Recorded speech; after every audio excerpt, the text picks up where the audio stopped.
आदर सहित यथा योग्य सम्मान एवं अभिवादन भी हमारे द्वारा नियमित रूप से प्रतिदिन कुंडली फलादेश पर आधारित कक्षा आयोजित की जाती है। बहुत ही जल्द हमारे द्वारा पूर्ण बेसिक से लेकर फलादेश तक की कक्षा आयोजित की जाने वाली है। यदि आप उस कक्षा में शामिल होना चाहते हैं तो स्क्रीन पर दिख रहे नंबर पर व्हाट्सएप पर कक्षा में शामिल हो सकते हैं। साथ ही यदि आपने अभी तक अपने इस चैनल को सब्सक्राइब नहीं किया है तो सब्सक्राइब अवश्य कर ले। और आइए चलते हैं, अब आज की विषय वस्तु शुरू करते हैं। चलिए आइए शुरू करते हैं। अब देवगुरु बृहस्पति के प्रमुख गुण एवं धर्म क्या हो सकते हैं। तो देवगुरु बृहस्पति ब्रह्मा के स्वरूप हैं और ग्रहों की सभा में इन्हें गुरु का उपाधि दिया गया है। ये सामान्यतः शुभाग्रह हैं और यह हमेशा इन पर कोई प्रभाव नहीं पड़ता, यह सदैव शुभ फल ही देते हैं। ये सात्विक प्रवृत्ति के हैं, आकाश तत्व के हैं और ये प्रमुख रूप से आध्यात्मिकता के कारक हैं। प्रमुख रूप से आध्यात्मिकता के साथ तो आध्यात्मिकता भी दो प्रकार का होता है। आध्यात्मिकता भी दो प्रकार से दो प्रकार का होता है। एक सांसारिक माया मोह से छोड़ करके दूसरे ईश्वर के प्रति माया मोह के ईश्वर के प्रति झुकाव के लिए आध्यात्मिकता, और एक सांसारिकता में रहते हुए आध्यात्मिकता को दर्शाना। ये नहीं कि हम जीवन अपने कर्तव्यों का, पारिवारिक जीवन का पालन नहीं करेंगे, पारिवारिक जीवन का पालन करेंगे लेकिन आध्यात्मिकता के साथ, सात्विकता के साथ। यह देवगुरु बृहस्पति यानी कि सांसारिकता और आध्यात्मिकता, सांसारिकता को देखते हुए आध्यात्मिकता, आध्यात्मिकता के प्रमुख कारण। लेकिन केतुदेव क्या है, वह भी आध्यात्मिकता के कारण है लेकिन वह मोक्ष की तरफ ले जाने वाले हैं। उनमें सांसारिकता कम देखने को मिलती है, या न। देवगुरु बृहस्पति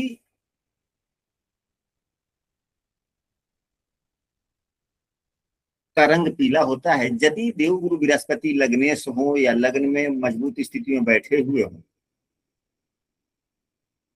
तो देवगुरु बृहस्पति के जैसा व्यक्ति का चेहरा होता है। देवगुरु बृहस्पति का प्रमुख रंग हल्का भूरापन पर होता है। व्यक्ति का वाणी स्पष्ट होता है, गंभीर होता है। यह देवगुरु बृहस्पति के प्रमुख गुण हैं। लिंग की बात की जाए तो देवगुरु बृहस्पति पुरुष ग्रह है। देवगुरु बृहस्पति पुरुष ग्रह, ब्राह्मण वर्ण के है। इनकी दिशा ईशान कोण है, यानी कि उत्तर पूर्व का जो कोण होता है वह। इनके स्थान की बात की जाए तो पीपल का वृक्ष, देवस्थान, पीपल का वृक्ष, ब्रह्मा जी का मंदिर, वैसे जगह जहां पे पैसे रखे जाते हैं, तिजोरी के, विद्वानों का, धर्मनिष्ठों का वास स्थान, जहां पे विद्वान गण रहते हैं। इनको दिशा बल लग्न भाव में ही मिलता है, प्रथम भाव में ही मिलता है। इनकी अपनी राशि धनु एवं मीन होता है। धनु राशि इनकी मूल त्रिकोण राशि भी है। धनु राशि इनकी मूल त्रिकोण राशि है। कर्क राशि में ये उच्च के होते हैं और कर्क राशि में, कुंडली में कहीं भी हो कर्क राशि हो, ये 5 अंशों पर परमोच्च के होते हैं। 5 अंशों पर परमोच्च के होते हैं। मतलब ये नहीं कि 5 अंश पर ही यह उच्च के जैसे फल देंगे, पूरी राशि में उच्च के फल देते हैं, पूरी राशि में उच्च के ही फल देते हैं। लेकिन अंशात्मक मान के आधार पर भी यह देखा जाता है कि वह नवमांश में किस राशि में चले गए। इस गुण धर्मों के आलोक में भी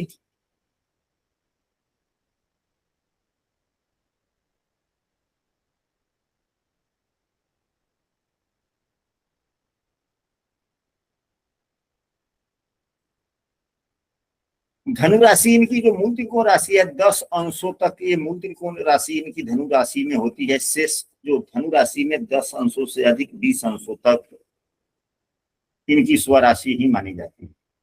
देवगुरु बृहस्पति को मित्र सूर्यदेव मानते हैं। देवगुरु बृहस्पति को मित्र मंगल देव भी मानते हैं। देवगुरु बृहस्पति को मित्र मंगल भी मानते हैं। चंद्रमा सम मानता है, बुध सम मानता है, शुक्र भी सम मानते हैं और शनि भी सम मानते हैं। देवगुरु बृहस्पति को कोई भी ग्रह शत्रु नहीं मानता। यहाँ तक कि राहु एवं केतु भी देवगुरु बृहस्पति को शत्रु नहीं मानते। विद्वान को शत्रु कौन मानेगा? विद्वान को शत्रु कोई मानता है? जी।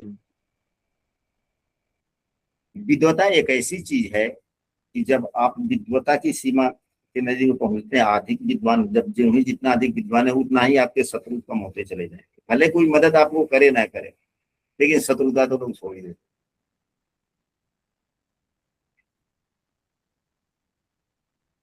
देवगुरु बृहस्पति की 3 दृष्टियां होती है, 5वीं, 7वीं एवं 9वीं। यह 3 दृष्टियां होती है। अन्न में जो भी अन्न पीला रंग का हो, जैसे पीले रंग का चने का दाल, चना रंग इनका पीला है, ये वृद्धि के भी कारक माने जाते हैं, मोटापा के। स्वाद इनका मीठा है। यदि दूसरे भाव में बैठे हों, यानी दूसरे भाव से जब संबंध देवगुरु बृहस्पति का होता है तो व्यक्ति थोड़ा मीठा खाना ज्यादा पसंद करता है। शरीर के अंगों की बात की जाए तो ज्ञान इंद्रियां,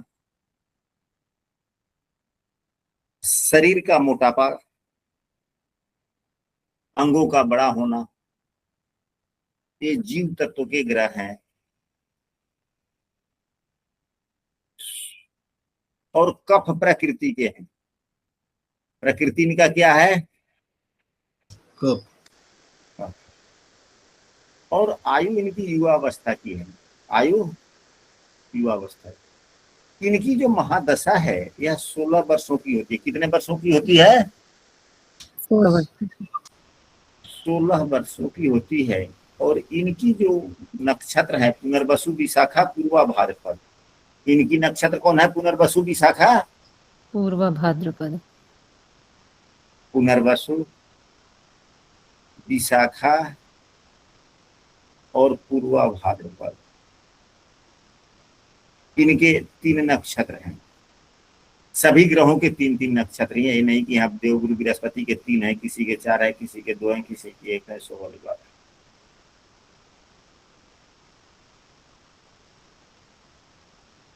ये कारक हमारे ज्ञान के हैं, हमारे प्रसन्नता के हैं, हमारे पढ़ाई के भी हैं, फलदार वृक्ष के भी हैं, संतान के भी कारक हैं।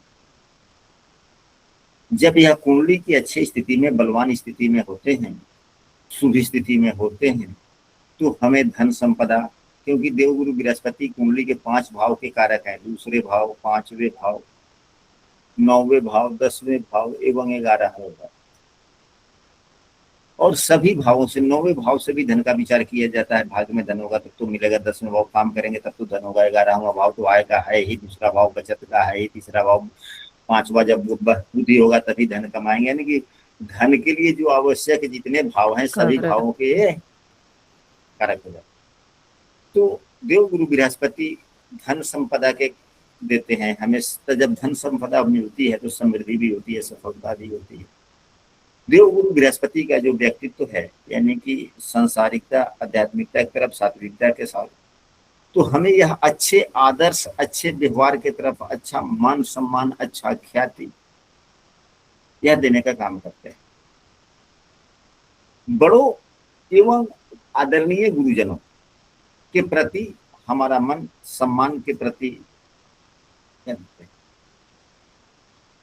अच्छा मन मस्तिष्क देते हैं, शारीरिक स्वास्थ्य अच्छा देते हैं, न्यायप्रियता देते हैं, हमें उदार बनाते हैं, और ये संतान के भी कारक हैं, संतान से संबंधित भी समृद्धि, खुशी इत्यादि। लेकिन जब यही देवगुरु बृहस्पति कुंडली में खराब हो जाते हैं, पीड़ित हो जाते हैं,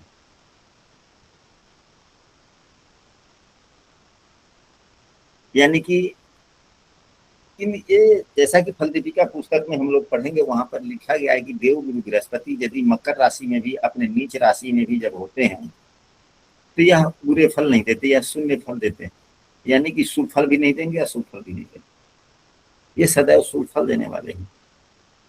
लेकिन इनमें एक यह गुण भी है कि यह जहां बैठते हैं, जिस भाव में बैठते हैं, उस भाव के फलों में ज्यादा शुभता नहीं लाते, लेकिन जहां ये देखते हैं वहां ज्यादा शुभ फल करते हैं उस भाव के। तो विद्वानों का, महापुरुषों का यही तो गुण कि अपने समस्या में है, ठीक है, अपने ऊपर ध्यान नहीं दो, लेकिन जो हमारे शरण में है या जिसको मैं देख रहा हूं उसका शुभ हो, उसका क्या। देवगुरु बृहस्पति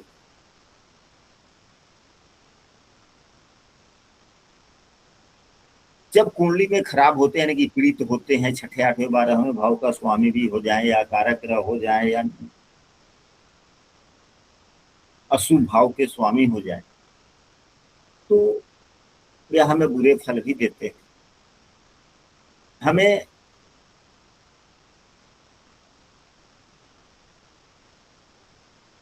न्याय यानी कि निर्णय निर्णय में समस्याएं आने लगती है, हमारा निर्णय उतना उत्तम नहीं होता, हम गलत निर्णय ले लेते हैं, जिसके कारण हमें समस्याएं आती है, जीवन संघर्षमय हो जाता है।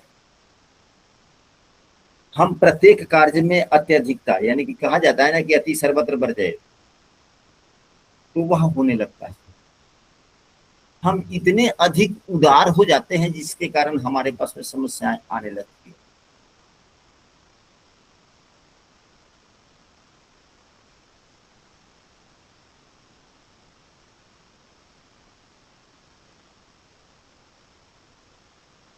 देवगुरु बृहस्पति जब पीड़ित होते हैं तो इनसे संबंधित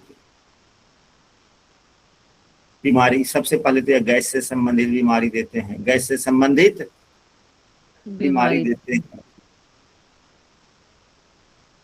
देवगुरु बृहस्पति जब अत्यधिक खराब हो जाते हैं तो संतान के कारक हैं, संतान में भी विलंब देरी देते हैं। कोई भी अंग वृद्धि हो जाना, अंग के बढ़ने के कारण बीमारी होना, या देवगुरु बृहस्पति, मधुमेह की बीमारी होना इत्यादि। तो यह कुछ देवगुरु बृहस्पति के प्रमुख गुण धर्मों के बारे में हम लोगों ने चर्चा किया। यदि किसी सदस्य को देवगुरु बृहस्पति से संबंधित गुण धर्मों में किसी भी प्रकार की कोई बात रह गई हो, पूछना चाहते हो तो पूछ सकते हैं। गुरुजी, अगर गुरु देव बृहस्पति वक्री होते हैं तो इनके प्रभाव कैसे रहते हैं?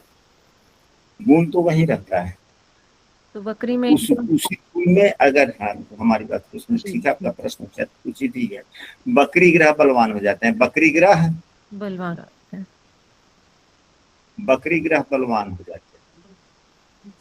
अब वह शुभ स्थिति में बलवान है या पीड़ित स्थिति में बलवान है।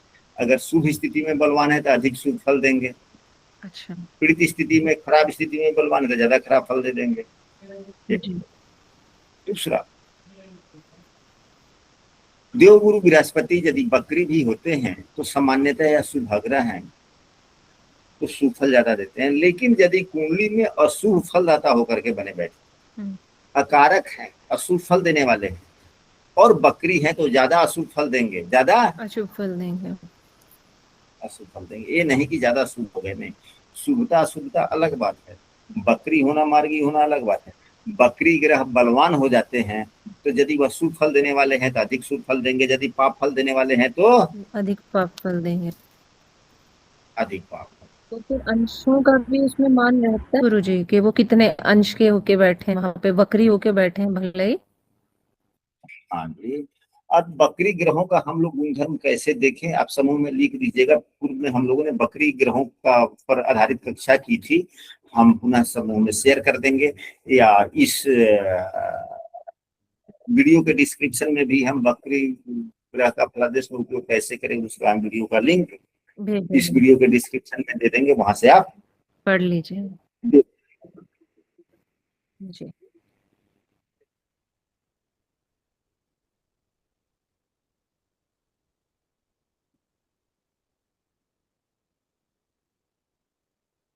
अब चलते हैं शुक्रदेव के बारे में